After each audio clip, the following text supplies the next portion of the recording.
Hinga ka ng malalim. Tapos tumingin ka sa kanan mo, 'di ba? Meron kayo ditong makakapa, no? Ito, makakapa nyo 'to. Ito 'yan.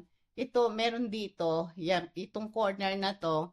Pagkatapos dito, yung corner na 'yan, pindutin mo. Hinga ka ng malalim.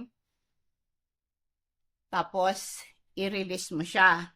Dito sa may pusod natin, 2 inches sa ilalim ng pusod mo, pindutin mo siya. Dito sa bandang kanan ng pusod mo, mga 1 inch, pindutin mo siya. Madiin na pindot, tapos i-massage mo siya ng paikot.